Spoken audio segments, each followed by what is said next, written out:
ନମସ୍କାର। ଆଜି ରବିବାର ଜାନୁଆରୀ 11 ତାରିଖର ଶୁଣିବା ରାଶିଫଳ। ମେଷ, ଚନ୍ଦ୍ର ଓ ଶନି ଷଷ୍ଠାଷ୍ଟକ ସ୍ଥିତିରେ ରହିଥିବାରୁ ପରିବାରର ସହମତି ପାଇବେ ନାହିଁ। କେତୁଙ୍କ ପ୍ରଭାବରୁ ସମ୍ପର୍କ ହାନି, ସନ୍ତାନଙ୍କ ବିଶୃଙ୍ଖଳା, ବିଫଳ ଆଲୋଚନା, ବନ୍ଧୁଙ୍କ ମିଥ୍ୟା ଅଭିଯୋଗ ଆସିପାରେ। ପରିବାରର ଅଭାବ ଦୂର ପାଇଁ କରଜ କରିପାରନ୍ତି। କର୍ମକ୍ଷେତ୍ରର ସମସ୍ୟା ନିୟନ୍ତ୍ରଣାଧୀନ ରହିବ। ଶୁଭ ଖବର ପାଇବେ। ବୃଷ, ଶନିଙ୍କ ଦୃଷ୍ଟିରେ 4ଟି ଗ୍ରହ ରହିଥିବାରୁ ଅର୍ଥ ପ୍ରାପ୍ତିରେ ବାଧା ଏବଂ ସନ୍ତାନ ହେତୁକ ପାରିବାରିକ ଅଶାନ୍ତିର ଆଶଙ୍କା ରହିଛି। ସ୍ୱାସ୍ଥ୍ୟ ହାନି ସାଙ୍ଗକୁ ଯାତ୍ରା, ବାଣିଜ୍ୟ ଓ ବ୍ୟବସାୟରେ ସମସ୍ୟା ଆସିପାରେ। ଅବଶ୍ୟ ଅର୍ଥଭାବ ଦୂରେଇ ଯିବ। କର୍ମକ୍ଷେତ୍ରରେ ସମ୍ମାନ ମିଳିବ। ସାଂସ୍କୃତିକ କାର୍ଯ୍ୟରେ ଯୋଗଦାନ କରିପାରନ୍ତି। ବନ୍ଧୁ ମିଳନ ଘଟିବ। ମିଥୁନ, ରାଶ୍ୟାଧିପତି ରାଜଯୋଗ ମଧ୍ୟରେ ଥିବାରୁ ସ୍ୱାସ୍ଥ୍ୟରେ ଉନ୍ନତି, ବିଶିଷ୍ଟ ବ୍ୟକ୍ତିଙ୍କ ସଙ୍ଗ ଲାଭ ଏବଂ ସାମାଜିକ ସମ୍ମାନ ଲାଭ କରିବେ। ବ୍ୟବସାୟର ସମସ୍ୟା ବଡ଼ ଆକାର ଧାରଣ କରିପାରେ। ନିର୍ମାଣ, ଦୋକାନ, ଆଇନ ଅଦାଲତ ଓ ପ୍ରଶାସନ ଏବଂ ପ୍ରକାଶନ କ୍ଷେତ୍ରରୁ ସୁଫଳ ପାଇବେ। କର୍କଟ, ପରିବାର ସ୍ଥାନାଧିପତି ବ୍ୟୟ ଭାବକୁ ଦେଖୁଥିବାରୁ ଦର୍ଶନୀୟ ସ୍ଥାନ ଭ୍ରମଣ ସୁଯୋଗ ପାଇବେ। ସମସ୍ୟା ସମାଧାନ ପାଇଁ ବନ୍ଧୁଙ୍କୁ ଅନୁରୋଧ କରିବେ। ମନ ବୁଝିଲା ଭଳି କଥା କହି ବନ୍ଧୁଙ୍କୁ ଆପଣେଇ ନେବେ। ସମ୍ପର୍କୀୟଙ୍କ ମିଥ୍ୟା ଅଭିଯୋଗ, ଯାନ୍ତ୍ରିକ ସମସ୍ୟା, ପାରିବାରିକ ମତାନ୍ତର ଏବଂ ଆର୍ଥିକ ଅନଟନ ଯୋଗୁଁ ମନସ୍ତାପ କରିପାରନ୍ତି। ସିଂହ,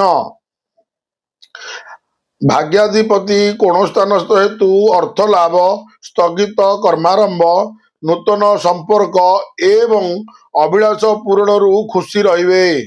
ଲାଭ ଭାବସ୍ଥ ବୃହସ୍ପତିଙ୍କ ଯୋଗୁଁ ଆର୍ଥିକ ସମସ୍ୟା ସୁଧାରିଯିବ। କାମ ହାସଲରେ ଭାଇ, ବନ୍ଧୁ, ପଡ଼ୋଶୀ ସହାୟତା କରିବେ।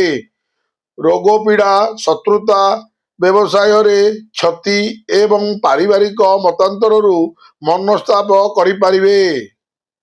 କନ୍ୟା, ମୁଖ ଭାବରେ ଚନ୍ଦ୍ରଜନିତ ମିଠା କଥାରେ ଅନ୍ୟମାନଙ୍କୁ ଆପଣେଇ ନେବେ। ଆଜି ଅର୍ଥଲାଭ ସାଙ୍ଗକୁ ସୁସ୍ୱାଦୁ ଭୋଜନ ସହିତ ବନ୍ଧୁଙ୍କ ଆଦରରେ ଆପ୍ୟାୟିତ ହେବାର ସୌଭାଗ୍ୟ ପ୍ରାପ୍ତ ହେବେ। କିନ୍ତୁ କର୍ମକ୍ଷେତ୍ରରେ କୌଣସି ଭୁଲ କରି ଅନୁତପ୍ତ ହେବେ। ଆନୁଷ୍ଠାନିକ କାମ, ସାହିତ୍ୟ, ସଙ୍ଗୀତ, ସାମ୍ବାଦିକତାରେ ସମସ୍ୟା ସମାଧାନ ହୋଇପାରିବ। ତୁଳା, କର୍ମାଧିପତିଙ୍କ ଶୁଭ ପ୍ରଭାବରୁ କାର୍ଯ୍ୟଦକ୍ଷତାରୁ ସମ୍ମାନ, ନୂତନ ବନ୍ଧୁ ସମ୍ପର୍କ, ମୂଲ୍ୟବାନ ଦ୍ରବ୍ୟ କ୍ରୟ କରିବେ। ପରିବାରରେ ସୁଖ ଶାନ୍ତି ଫେରାଇ ଆଣିବା ଦିଗରେ ପ୍ରଯତ୍ନ କଲେ ବିଫଳ ହେବ ନାହିଁ। ନିର୍ମାଣ, ଶିଳ୍ପ, ବାଣିଜ୍ୟ ଓ ପରିବହନରେ ସଫଳତା ଅବଶ୍ୟ ମିଳିବ। ସ୍ତ୍ରୀଙ୍କ ସହ ମତ ପାର୍ଥକ୍ୟ ଦେଖାଦେଲେ ମଧ୍ୟ କୌଣସି କାମ ଅଟକିବ ନାହିଁ। ବିଛା, ଆଜି ଚନ୍ଦ୍ରଙ୍କ କୋଣ ପ୍ରଭାବରେ ବୃହସ୍ପତି ରହିଥିବାରୁ ବିଶିଷ୍ଟ ବ୍ୟକ୍ତିଙ୍କ ସଂସ୍ପର୍ଶରେ ଆସି କାମ ହାସଲ କରିବେ। ସାମ୍ବାଦିକତା, ପ୍ରଶାସନ, ରାଜନୀତି, ସାହିତ୍ୟ ଓ ସଙ୍ଗୀତରେ ସୁନାମ ଅର୍ଜନ କରିବେ। ସରକାରୀ କାମ, ପଦସ୍ଥ ବ୍ୟକ୍ତିଙ୍କ ଦେଖା ସାକ୍ଷାତରୁ ଉପକୃତ ହେବେ। ଆର୍ଥିକ ସ୍ଥିତି ପୂର୍ବବତ୍ ଓ ବ୍ୟବସାୟିକ ସ୍ଥିତି ମଧ୍ୟମ ପ୍ରକାର ହୋଇପାରେ। ଧନୁ, ରାଶିରେ ଚତୁର୍ଗ୍ରହ ଜନିତ ରାଜଯୋଗ ପ୍ରଭାବରେ ମାନସିକ ସ୍ତରରେ ପ୍ରତିଷ୍ଠା ଅର୍ଜନ କରିବେ। ସ୍ଥଗିତ କାମକୁ ପୂରା କରିବେ। ଅସମର୍ଥିତ ସୂତ୍ରରୁ ଶୁଣା କଥାକୁ ବିଶ୍ୱାସ କଲେ ଅସୁବିଧାର ସମ୍ମୁଖୀନ ହୋଇପାରନ୍ତି। ଦୀର୍ଘ ଦିନର ବକେୟା ଅର୍ଥ ଆଦାୟ କରିବାରେ ଜଣେ ବନ୍ଧୁ ସାହାଯ୍ୟ କରିବାକୁ ଆଗେଇ ଆସିବେ। ମକର, ଚତୁର୍ଥାଧିପତି କର୍ମସ୍ଥାନରେ ରହିଥିବାରୁ ପାରିବାରିକ ସହଯୋଗ ନେଇ କାମ ହାସଲ କରିବେ। ସପ୍ତମାଧିପତିଙ୍କ ଶୁଭ ପ୍ରଭାବରୁ ବ୍ୟବସାୟ ଏବଂ ପ୍ରତିଯୋଗିତାରେ ଶୁଭ ଫଳ ପାଇବେ। ମକଦ୍ଦମା, କ୍ରୀଡ଼ା, ପବ୍ଲିକେସନ ତଥା ଆର୍ଥିକ ଦିଗରୁ ସମସ୍ୟା ସମାଧାନ ହେବ। ଆନୁଷ୍ଠାନିକ କାର୍ଯ୍ୟରେ ଯୋଗ ଦେଇପାରନ୍ତି। କୁମ୍ଭ, ରାହୁଙ୍କ ରାଶ୍ୟାବସ୍ଥାନ କାରଣରୁ ମାନସିକ ଚାପ ବୃଦ୍ଧି ପାଇବାରୁ ବ୍ୟସ୍ତ ବିବ୍ରତ ହୋଇପାରନ୍ତି। କର୍ମକ୍ଷେତ୍ରରେ ସହକର୍ମୀଙ୍କ ଆଭ୍ୟନ୍ତରୀଣ ବ୍ୟାପାରରେ ମୁଣ୍ଡ ପୁରାଇଲେ ଅସୁବିଧା ଭୋଗିବେ। ପରିବାରରେ ବୁଝାମଣା ଠିକ୍ ରହିବା ହେତୁ ଆଶ୍ୱସ୍ତି ଅନୁଭବ କରିପାରନ୍ତି।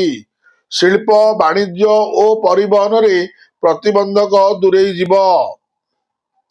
ମୀନ, ସହକର୍ମୀଙ୍କ ସହାନୁଭୂତିରୁ କାମ ସମ୍ପନ୍ନ କରିବାରେ ଅସୁବିଧା ହେବ ନାହିଁ।